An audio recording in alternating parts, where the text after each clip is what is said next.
Hello and welcome back, and we continue with our discussion on Derek Walcott's Omeros. And I have already discussed the first three books, and also before that a background to Derek Walcott and the writing of Omeros. So if you haven't watched that, please go ahead and look through those.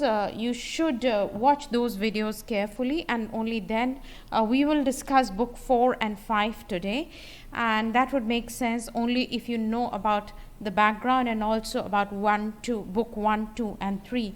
So please go ahead and watch those videos if you haven't seen them till now, before you go on with this discussion on book 4 and 5 of Derek Walcott's Omeros.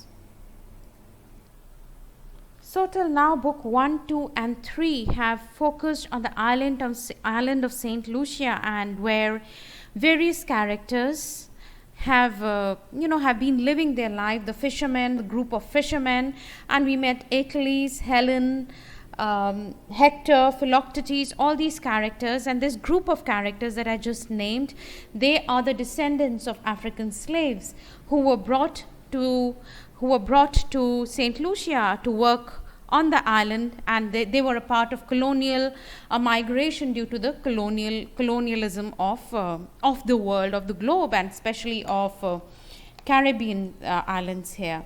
So they are this group of African characters, this group of characters who have descended from the African slaves. That is one group of one community on St. Lucia. The other community is, of course, the Plunkets and the erstwhile colonizers, right? The erstwhile colonizers, the descendants of the British, the Dutch, the French living on the islands.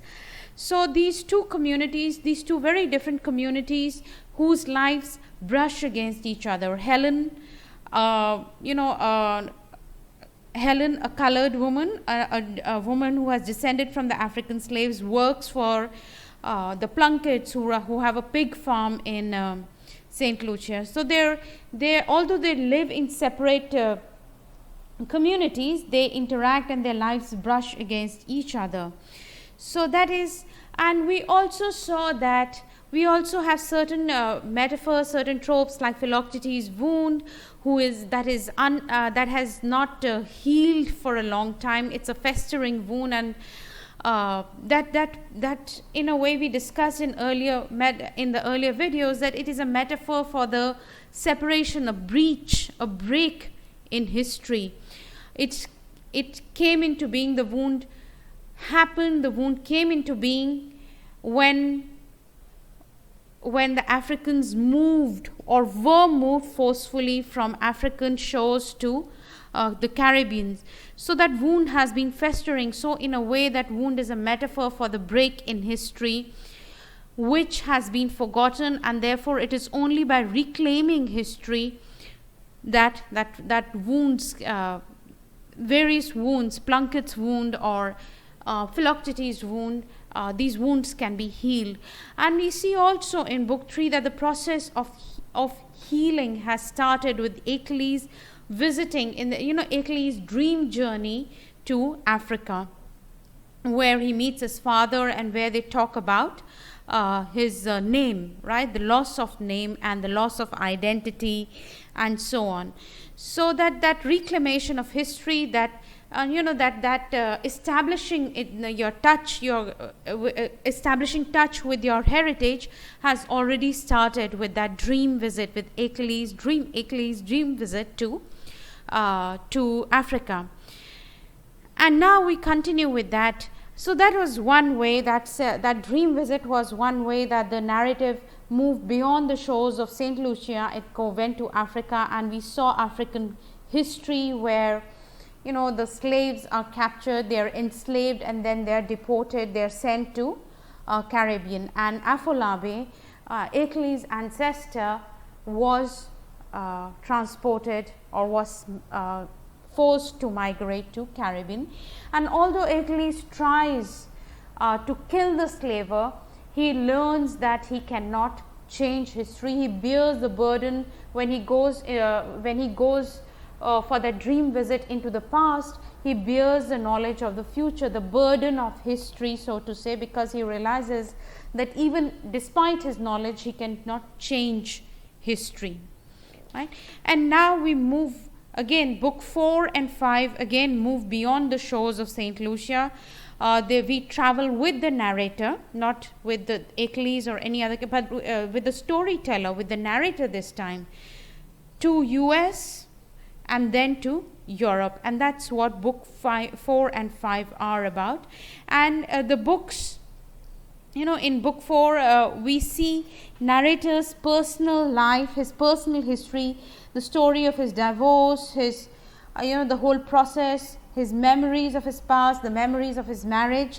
They mingle with the broader history that he's telling. So his personal history becomes a time for him to reflect on larger history of book 4 talks about the Native American, the tribes of Native America, the Sioux tribe, and so his personal history, we see his personal experiences mingle with the larger, wider history or historical trends. So till now we saw the society of St. Lucia as it was shaped by colonialism and neo-colonial and how the colonial world, colonial trade affected the lives of people in England, like Plunketts who were uprooted, Maud Plunkett from Ireland uprooted, and they moved to the New World, and same happens with African characters, African group of characters, and of course it shapes the lives of people or the natives of St. Lucia, the Arawaks that we talked about earlier, who disappear as the old race is replaced by the new. This is what the book 1 talked about. The Arawaks, the older tribes, the indigenous tribes disappearing as the new race as the old race is replaced by the new. But this is not just St. Lucia. This is happening in the entire world, right? And entire world, entire globe during the colonial period is being shaped by these trends, by these movements. So if we move on to the writer's experience, the narrator's experiences in America, and we see how his experiences in America are shaped by colonial history. Here, this is the second part of chapter 34, where the writer draws parallels between his personal history, his own divorce, and the divorce that he's going through, the painful divorce he's living through, and the loss of land faced by the native tribes of America, as the Sioux tribe here, and he picks up this case of Sioux tribe and the Ghost Dance movement, and we'll discuss that as we go on. But here, just to mention this, how personal history and becomes a time to reflect on the larger history. Here it is the members of the Native American tribes, their stunned, anachronistic faces. Anachronistic, to me, it means out of place. They are no longer people of this time. And as they watched, their stunned, anachronistic faces moved through the crowd or stood with the same expression as I saw in my own when I looked through the glass for a land that was lost, a woman who was gone. So as he remembers his marriage, his wife that was gone, the sense of loss, he draws parallels with a sense of loss that was probably faced, that was experienced by the members of the native tribes as they saw their land being claimed by the others. So they're losing their land. So the same experience, his divorce, his separation from the woman who is gone, he draws parallel. There is a kind of similarity. He sees the parallels. The parallel between in his experience and that of the Native Americans as they lost the land that had been there for years and years and generations and generations. Now we are in the third part of the same chapter. We are in the third part of the same chapter, and here we see another shift. Here we see a shift in the narrative voice once again. So there have been different narrative voices. The whole story has been told by Seven Seas, by the narrator, by Plunkett, by Achilles. But here there is another new narrative voice that comes in, and that is of Catherine Weldon, a real person, a historically real person, who comes and takes over the narrative for a little while. So here we are seeing the world, we are seeing the Native Americans, the landscape of America through the eyes of Catherine Weldon. So who is Catherine Weldon? A little introduction to Catherine. So Catherine Weldon, born in 1844 and passed away in 1921. She is a Swiss-born artist and activist for Native American rights. She was an activist for the Native American rights in the late 19th century. Right. So she was a private secretary of the Sioux chief, the chief or the head of the Sioux tribe. And the name of the chief is called Sitting Bull. She worked as a private secretary of Sitting Bull, who was the head of the Sioux tribe, and she painted. She's known for the 4 portraits of Sitting Bull that she painted. So she has an affinity, she has an empathy for the Native American rights, and she's remembered for and the role that she played in this battle or the Wounded Knee massacre that happened in 1890. Now she was blamed for encouraging Sitting Bull's people to revolt, the Sioux tribe to revolt, which led to the Wounded Knee massacre, as if the Native Indians, the Native Americans, could not think. They needed a white person to explain and to lead them and incite them to revolt, to think them of a revolt. But that's what she is blamed of. She is unfairly blamed of this disastrous massacre that fell on the people of Sitting Bull. Now, just a historical context, the Wounded Knee massacre or the Battle of Wounded Knee, it led to the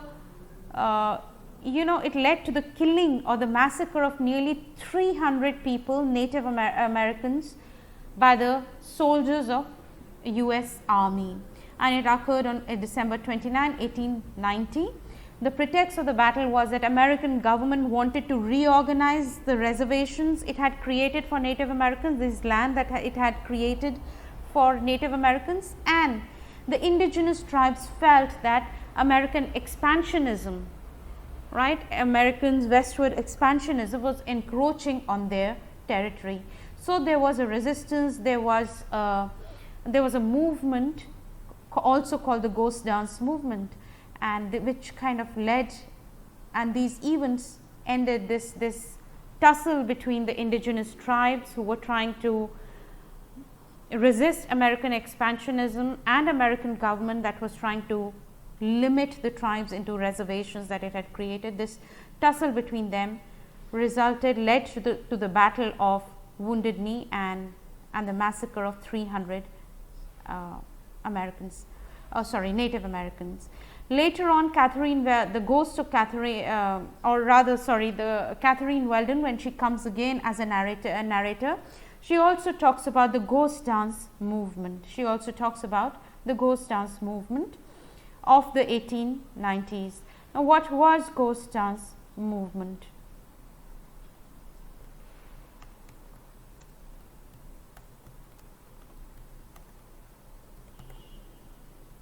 It is mentioned in chapter 45, right? It's mentioned in chapter 45 of Omeros, so you can go ahead and read it in detail.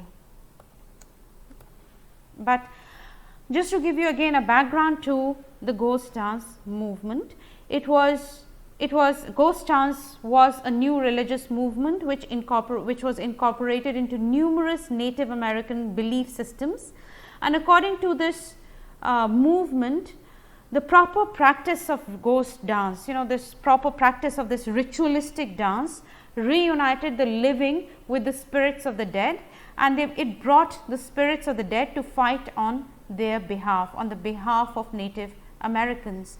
And they kind of these dead, the spirit of the dead were invoked through the ghost dance to fight American westward expansionism, and also to bring peace, prosperity and unity to Native Americans throughout the region.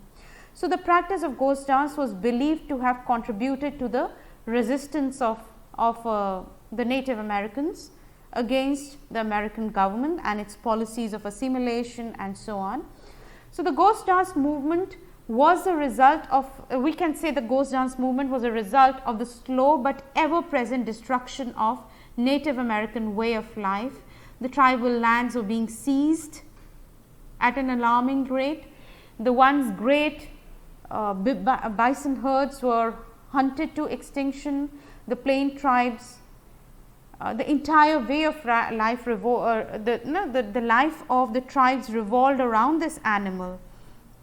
And without them, the tribes, their way of life, their stability, their security, it was rapidly disappearing, and they were forced to rely on the government, on the American government, to keep them from starving, to give them rations, to sustain them. So, this forced dependency, this forced dependence on American government, this is what kind of led to resentment, which was channelized in the ghost dance movement. So, the ghost dance movement, in a way, it brought hope. The white man, it brought hope that the white man, right, the white man, the colonizer coming from Europe to America, would soon disappear, and the buffalo herds would return. People would be reunited with their loved ones who had passed away through this, through this unity between the living and the dead, the spirits of the dead, and they would, the old way of life would return, and the white man would kind of disappear, they would go away. So, it was not just a religious movement, we can say it was not just a cult or just a religious movement, it was a response to gradual cultural destruction of the way of their way of life. And Walcott talks about it in chapter 45. He talks about it, what led to the ghost dance movement. We see him talking about that. We see him discussing the ghost dance movement and the massacre it led to. And in a way, he sees, as a person from St. Lucia, he sees parallels between the experiences of Native Americans, their kind of, the slow destruction of their culture. He sees the parallels between the native experiences of Native Americans, his own personal life, as I just talked about in his divorce and so on, and also the life in St. Lucia, where there has been, with the movement, with the colonial movement of population, slowly a way of life has disappeared. People have been uprooted, not just from their geographical location, but also from their culture, from their heritage, and planted into the new soil without, they are just there. So, the wounds of the past continue to fester, and this is another wound of the past. This is another memory of, this massacre is another wound or the memory of the past. So, we see how Walcott is actually weaving fact and fiction. Right. So, as fiction, Omeros, this epic poem, is a work of imagination, but it is also grounded in lived reality, in history. It tells about the stories of people who have been left out of official history, like the Sioux chief and the massacre of the of the American tribe, people like Achilles, people like Sioux tribe, people like Catherine Weldon, people who have been lost in history. So, he is trying to, in his poem, in his poetry, in his literature, he is trying to reclaim those forgotten histories, because only by reclaiming those forgotten history can we heal the wounds of the present. So if you see the same chapter, chapter 35, part 3, it is told, or it is narrated by Catherine Weldon. We see American landscape through the eyes of Catherine Weldon and the Native Americans, and there is a certain kind of harmony, right? The grass by the rivers shone silvery green whenever the nub is felt, was shaft, and so on. There is an immensity of peace. So there is a kind of serenity, there is a harmony between mankind and nature before it is disrupted by expansionism, by colonialism, and which results in the massacre described in chapter 45 later on, 43 later on.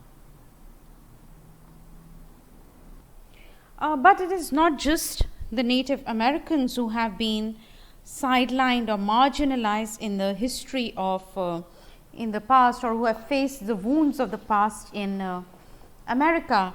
Another leftover of colonialism, right? So one wound of colonialism in America is the destiny or the fate of the Native Americans. Then the other leftover, or rather the other residue of colonialism in America is also the racial attitudes towards the African Americans, and they are also the descendants of the slaves that were transported from Africa to America, just like the Achilles and Afolabi and all were transported from Africa to the Caribbean.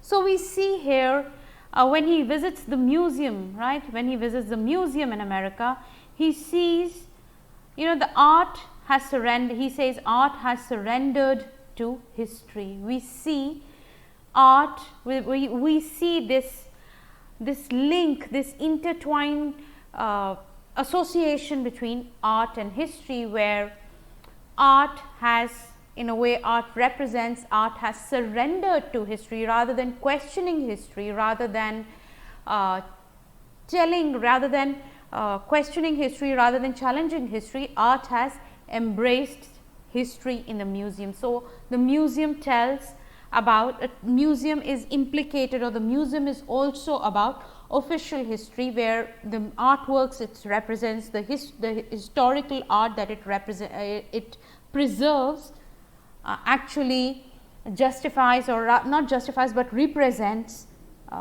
official history of America. So what is there? What does he? Art is immortal and weighs heavily on us, and museums leave us at a loss for words. So art and history, as it is preserved in museums. So museum where art is preserved, as art becomes a part of historical discourse. It starts telling you about the history, official history.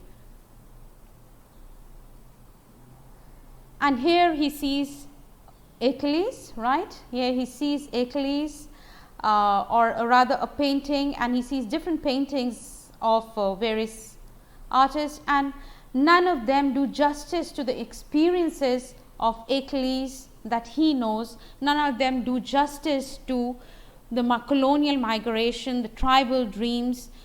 None of those, that art, what is celebrated in that art does justice to the real experiences lived by, the experiences that have been lived or that have been endured by people under colonial, who have faced colonial exploitation.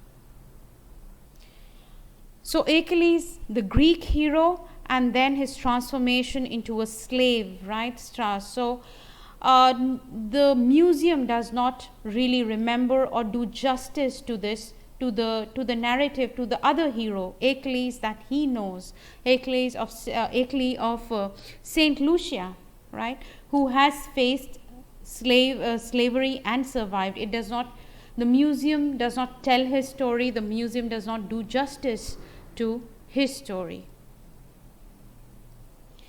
And when he steps out of the museum, he faces, he tells about his own experiences of racism in as a person of mixed heritage. He tells about his own experiences of racism in America, and he kind of disguises it into the narrative of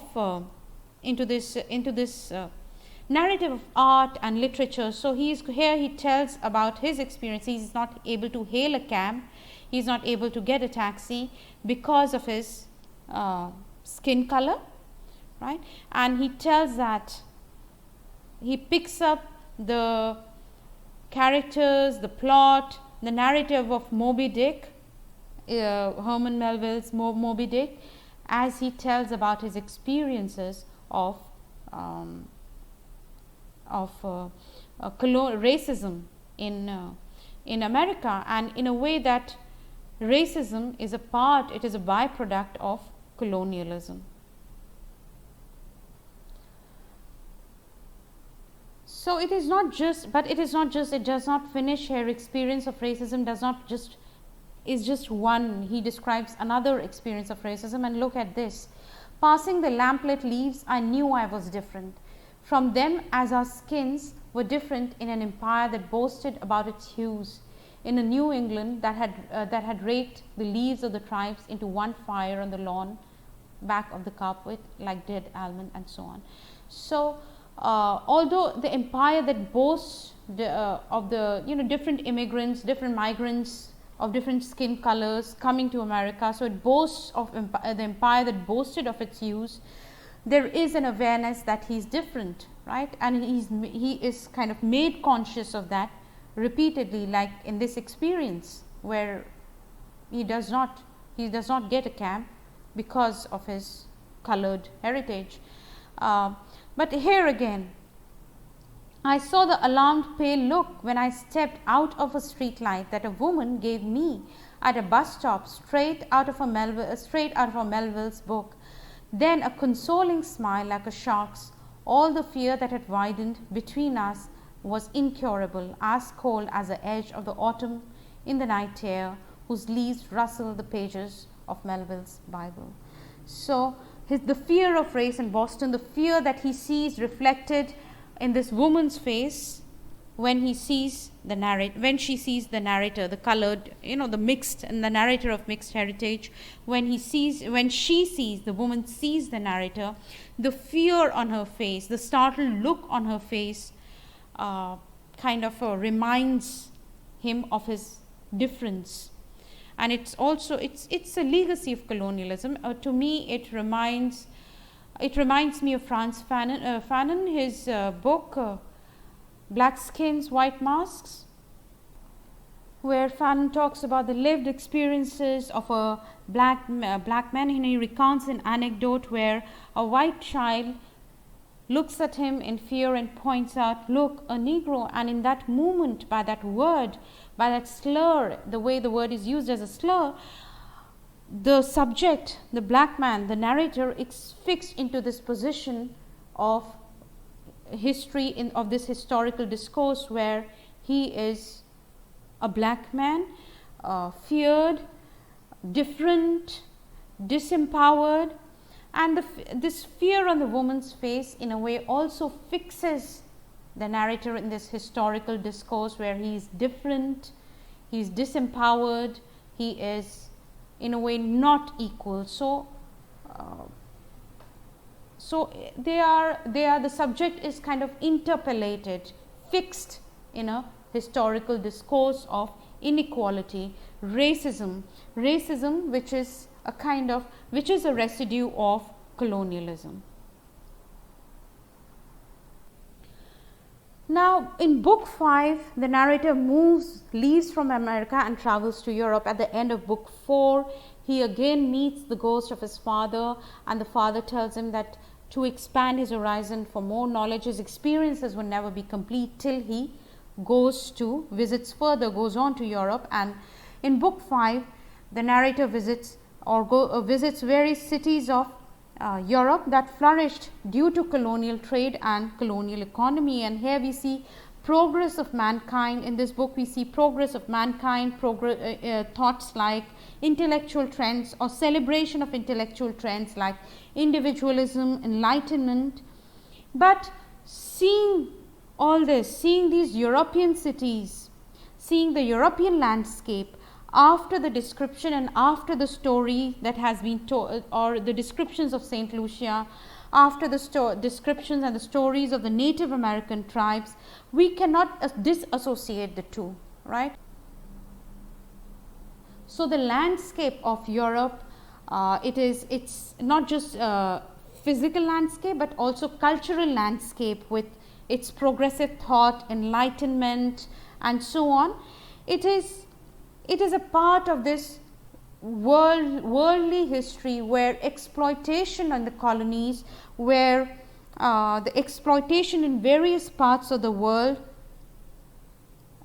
the other side of that exploitation is this celebration, this development, this progress and prosperity of European cities, right. So, the celebration of the culture, European culture, he goes to London, he goes to Istanbul, he goes to Rome, Lisbon, and so on. So, the celebration of the European culture and of the celebration of the culture and prosperity in these various cities stands on the exploitation in other parts of the world. Its individualism rests on dehumanization of natives of Africa, like Afolabi, Achilles, the slaves, also through the dehumanization and destruction of Native Americans like the Sioux tribe. So, it is, you know, the whole idea about post-colonial theory and post-colonial point of view is that you cannot disassociate, you cannot read Jane Eyre the same way after you have read White Sargasso Sea. So, in the similar manner, when you see the culture, the prosperity, when he sees the culture and prosperity in European cities, you cannot disassociate it from the scenes and images of exploitation that we see in the Caribbean islands, or we would see in Africa or Asia later on. So, here we see various kind of emblems. The narrator visits various emblems, various places which are like symbols of colonialism on the landscape, like Port of Lisbon. He goes on the river Thames, and there is a repeated reference to Homer over there, as if the poet is kind of recording, the poet is recording the history. So, there is art in the museum, and then there is a poet outside. So, art in the museum, or the artistic record of history in the museum corroborates or tells the official history, and then there is Homer, the Homeric poems, the poet like Seven Seas. This is the history, the artistic record of history, of events of history that is left out of the museum, the alternate history which is discounted, which does not make to the official narratives of history. So, and we talked about the residues of colonialism in forms of racism and racial attitudes in America. Things are very different in Europe, and you would see if you read book 5 in detail, the colonial past is either forgotten or in a way celebrated and revered in its monuments, and its connection to the present is largely overlooked. Especially its connection to the present of in the colonies, in the state of world affairs, it's largely overlooked. So, overall, if these books show that history is forgotten, and so overall these books show that the problem is that history is forgotten, right, whether it is the sad conditions of the present, or it is a celebration of prosperity brought by history of colonialism. The connections, the historical consciousness is absent, whether it is in different characters or in society at large, in Americas, in Caribbean, in Europe. That historical consciousness is absent, and that's what that's the source of the wound, right, the festering wound of the past, this lack of historical consciousness. So, various characters do not see themselves, whether it is their own past, whether it's their own present, they do not see it as a product of history. This absence, this lack of historical consciousness is the problem. It is a source of pain, it is a source of ills of the present, the wounds of the present.